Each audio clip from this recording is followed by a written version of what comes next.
Iran America Israel युद्धामध्ये Iran आणि अमेरिकेनं सीज फायर केलेलं आहे 15 दिवसांचं.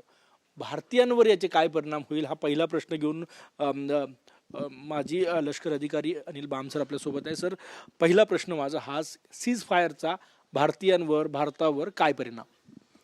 सीज फायर हे नक्कीच एक सकारात्मक बातमी आहे पूर्ण जगासाठी आणि मागच्या 40 दिवसामध्ये.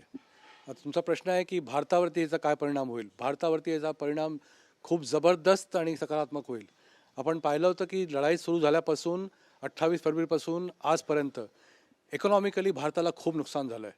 आपण पाहिलं आहे की आपले नागरिक त्याच्यामुळे त्रासलेले आहेत. आपलं स्टॉक मार्केट पूर्ण क्रॅश झालं आहे. ऑइलच्या किमती वाढल्या आहेत. तरी मी म्हणेन आपल्या देशाने कमेंडेबल काम केलं आहे. जितक्या स्थितीमध्ये ऑइल प्राइजेस वाढले आहेत जगामध्ये तितक्या भारताने नाही वाढवल्या आहेत. सरकारने ते ॲब्झॉर्ब केलं आहे. ऑइलचा जो रेट होता लढाई सुरू व्हायच्या आधी जो $73 पर बॅरल होता, जो एका दिवशी $120पर्यंत गेला. $100 हा थ्रेशोल्ड आहे ऑइल बॅरलचा. आणि जेव्हा $100 क्रॉस होतो पूर्ण जगामध्ये हाहाकार होतो. भारत एक असा देश आहे की त्याचं 80% एनर्जी सोर्सेस बाहेरून त्याला घ्यावं लागतात आणि त्याच्यातले 45 to 60% एनर्जी सोर्स मिडल ईस्टमधून येतात. जर का मिडल ईस्टच बंद झालं तर भारताची त्राही होऊ शकते.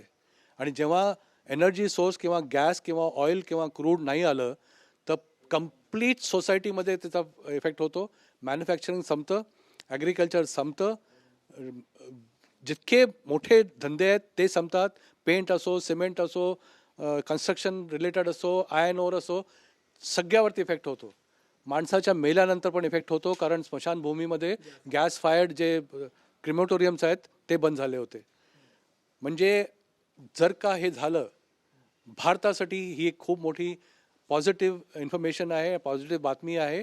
आणि भारत जितका मागे गेला होता, परवाच 3 दिवसापूर्वी प्रेडिक्शन आलं होतं वर्ल्ड बॉडीचं, ज्यांनी म्हटलं होतं की भारताची ग्रोथ 6.8% होणार आहे GDPची.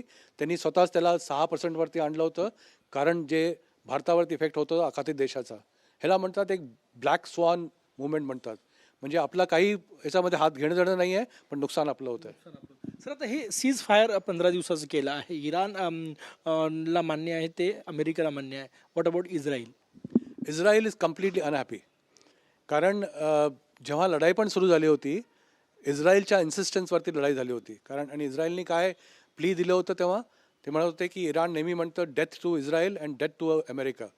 आमचं अस्तित्व, आमचं एक्झिस्टन्स ह्याच्यावर डिपेंड करतं की इस्रायल किती मजबूत आहे, तर इराण किती मजबूत आहे. जोपर्यंत इराणला कुमकुवत नाही करत आमचं एक्झिस्टन्स राहणं खूप डिफिकल्ट आहे. कारण तो एक असा देश आहे जो की अँटी इस्रायल आहे आणि इस्रायलच्या विरुद्ध कारस्थानी करत असतो. इस्रायल म्हणतं की आमचे जितके नेबर्स आहेत, लेबनन असो, सिरिया असो, जॉर्डन असो, येमेन असो, वेस्ट बँक असो, गाझा स्ट्रिप असो, हे सगळे आम्हाला त्रास देतात. आणि ते त्रास का देऊ शकतात? कारण इराण त्यांना फंडिंग करतो, त्यांना प्रोव्हिजन देतो, त्यांना मॉरल सपोर्ट करतो, त्यांना वेपन सिस्टम देतो, जी की गोष्ट खरी आहे. तर इराणला धडा शिकवणं हे इस्रायलचं ध्येय होतं. अमेरिका त्याच्यामध्ये पडला की आपण 8-10 दिवसात संपवू. आता अमेरिकेच्या अंगाशी आलं आहे. अमेरिकेला परवडत नाही आहे इकॉनॉमिकली ते, म्हणून अमेरिकेला एक्झिट रूट पाहिजे, म्हणून त्यांनी वाटाघाटी करायला 15 days सीज फायर ॲक्सेप्ट केली आहे. इस्रायलला हे मान्य नाही आहे, कारण इस्रायल लेबननमध्ये घुसून हिजबुल्लाच्या अगेन्स्ट कारवाई करत होता आणि जवळजवळ साऊथ लेबनन त्यांनी काबीज केला होता. आणि त्याचं जे स्वप्न आहे ग्रेटर इस्रायल, त्याच्यामध्ये ते लेबनन पूर्ण घेऊ इच्छितात. ॲटलिस्ट काही पोर्शनमध्ये त्यांचं अचीवमेंट झालं होतं. त्याच्यामुळे वाटाघाटींमध्ये जर का इस्रायलला हॅपी नाही ठेवलं तर वाटाघाटी मोडू शकतात आणि हे सीज फायर फेल होईल. पण भारताच्या दृष्टीने जर का सीज फायर कंटिन्यू राहिलं तर भारताचा फायदा आहे.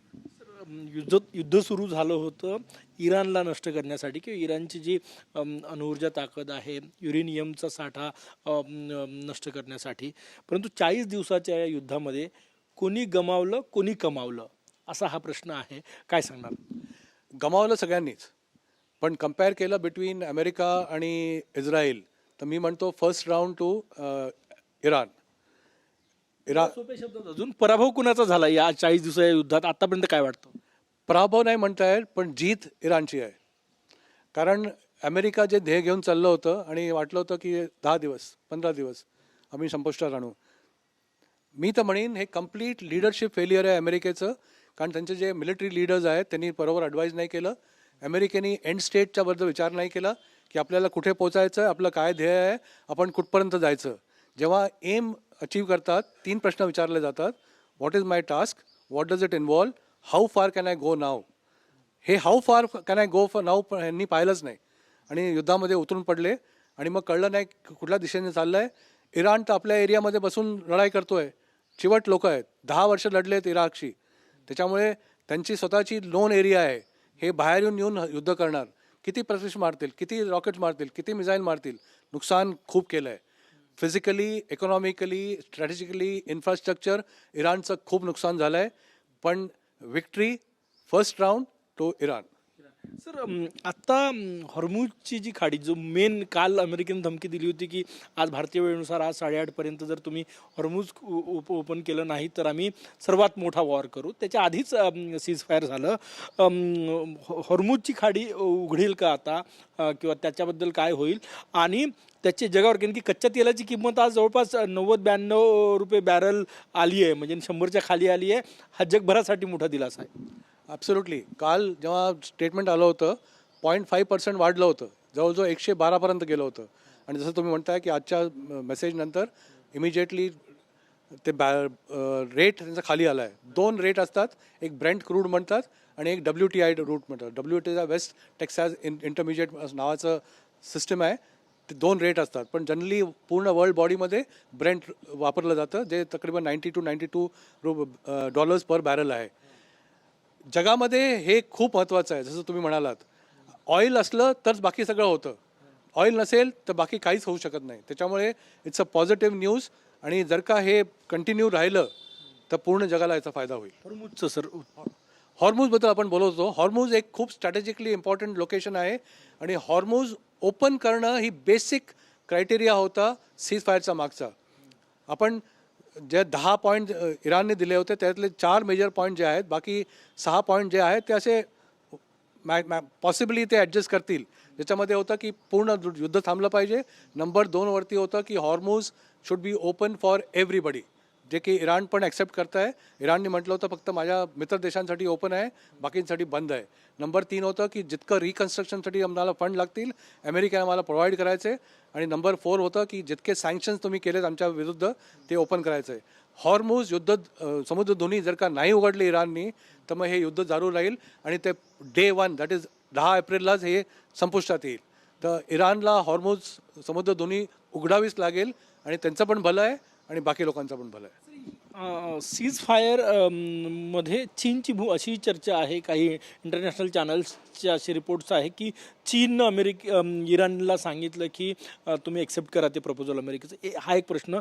दुसरा, अमेरिकेमध्ये महाभियोग आणण्याची तयारी राष्ट्रपती डोनाल्ड ट्रम्प यांच्या विरोधात सुरू झाली होती. आता इलेक्शन्स आहे, मिड टर्म इलेक्शन्स अमेरिकेमध्ये.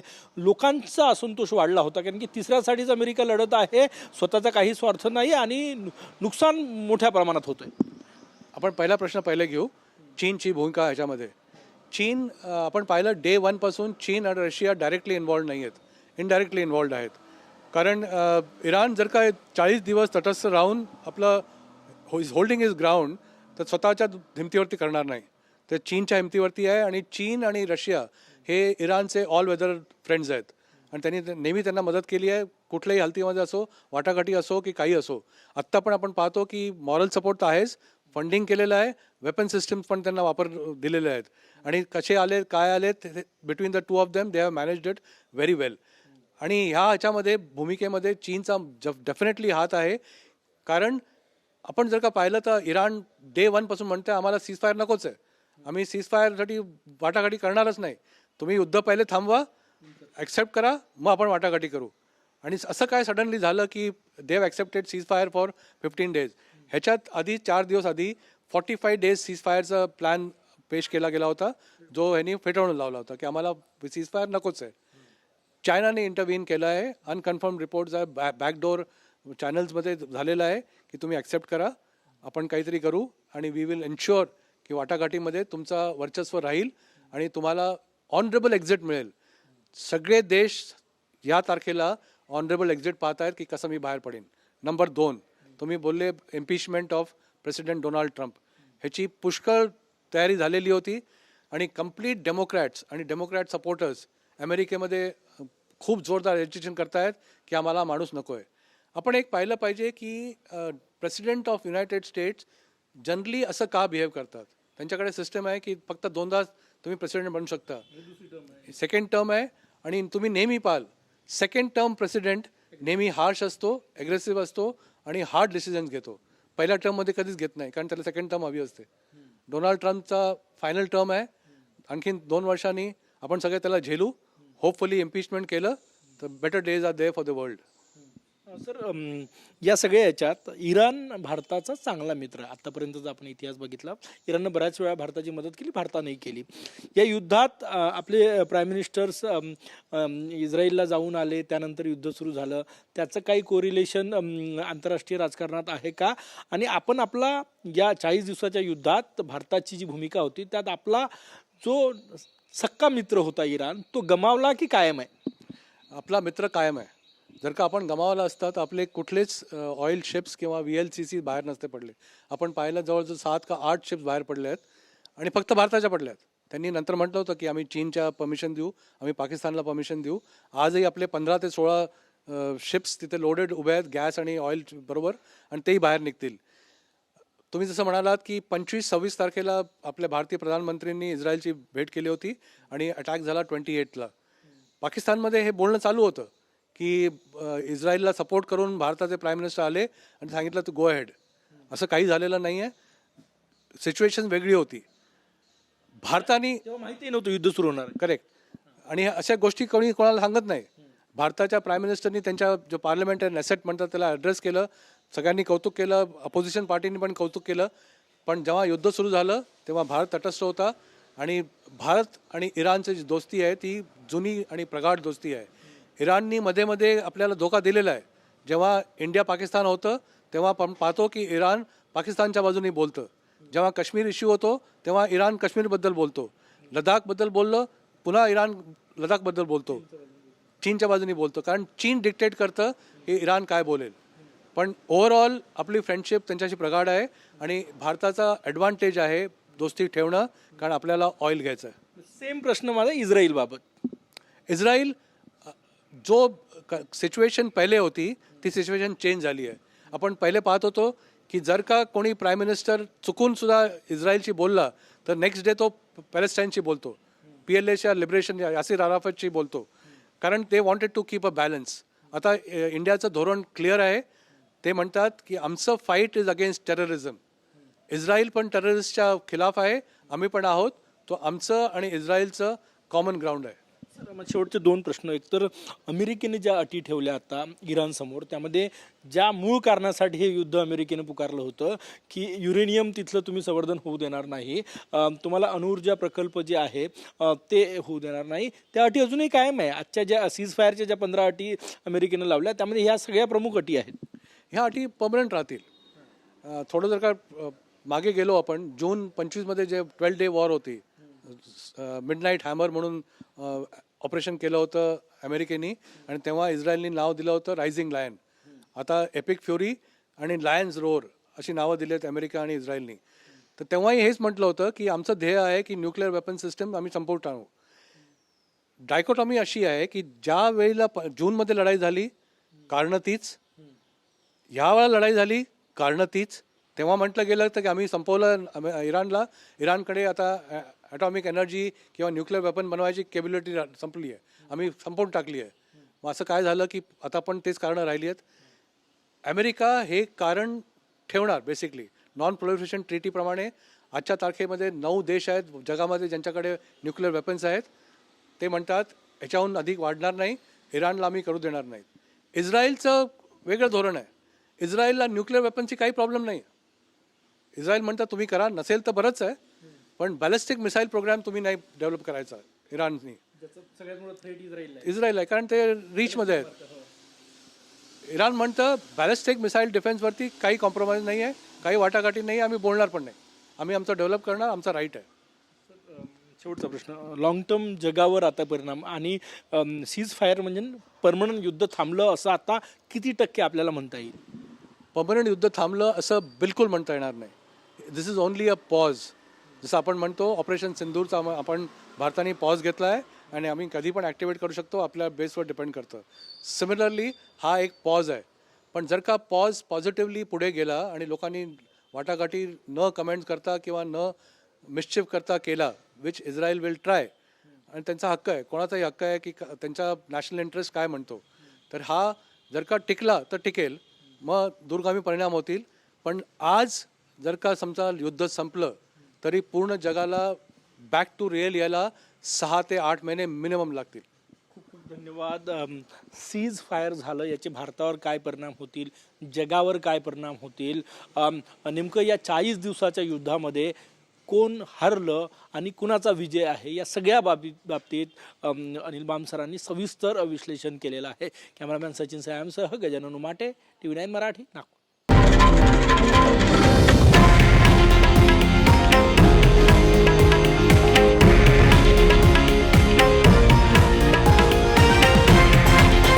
हे आहे देशातील नंबर 1 न्यूज नेटवर्क आणि आपण पाहत आहात TV9 मराठी, एकमेव.